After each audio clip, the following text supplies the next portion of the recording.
Age of toxicity প্রকৃত বন্ধু পাওয়া ভাগ্যের ব্যাপার বটে। বন্ধুত্বের ব্যাখ্যা তো সেই প্রাচীনকাল থেকেই আমরা পেয়ে এসেছি আমাদের সনাতন ধর্মে। So in this friendship day, let's talk about what friendship looks like through the aspect of our Sanatan Dharma. একজন জগতের পালনকর্তা আর একজন ধ্বংসকর্তা।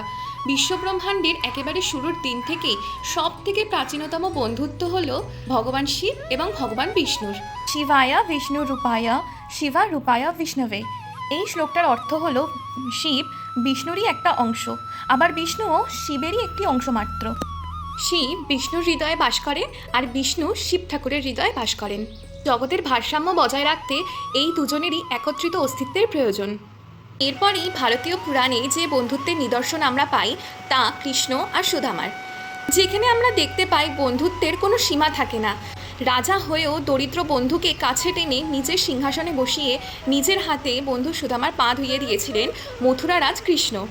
আর্থসামাজিক পরিস্থিতি বা অহংকার কোনো কিছুই বাধা হতে পারে না নিখাত বন্ধুত্বে।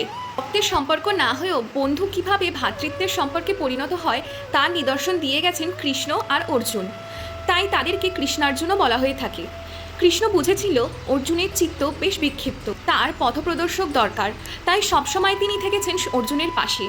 কুরুক্ষেত্রের যুদ্ধে অর্জুন যখন বিষাদযোগে আচ্ছন্ন, তখন কৃষ্ণই দূর করেছেন তার সব দ্বিধা, তাকে গীতার জ্ঞান দিয়েছেন তিনি। মহাভারতের মধ্যে আরেক জোড়া বন্ধুর কথা না বললেই নয়, যেখানে এখনও অনেকের মতে নারী পুরুষ কেবল বন্ধু থাকতে পারে না, সেখানে সব বাধাকে ভেঙে বন্ধুত্বের নিদর্শন স্থাপন করে গেছেন দ্রৌপদী আর কৃষ্ণ। এতটাই গভীর তাদের বন্ধুত্ব যে দ্রৌপদীর আরেক নাম কৃষ্ণা।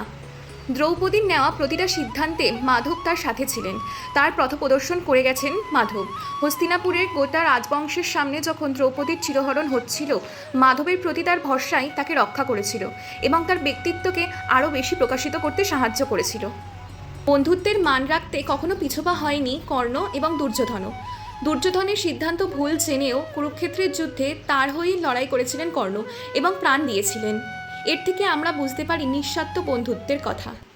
আমাদের মহাকাব্যে আরও বন্ধুত্বের নিদর্শন রয়েছে, যেমন শকুন্তলা, প্রিয়াম্বদা এবং অনুসূয়া। শকুন্তলার প্রাণের চেয়েও প্রিয় বন্ধু ছিলেন আশ্রমকন্যা অনুসূয়া এবং প্রিয়াম্বদা। জন্মের পর মা মেনকা ছেড়ে যান শকুন্তলাকে, বিয়ের পর চিনতে অস্বীকার করে স্বামী দুষ্মন্ত। কিন্তু এই দুই বন্ধু কখনোই ছেড়ে যায়নি শকুন্তলাকে।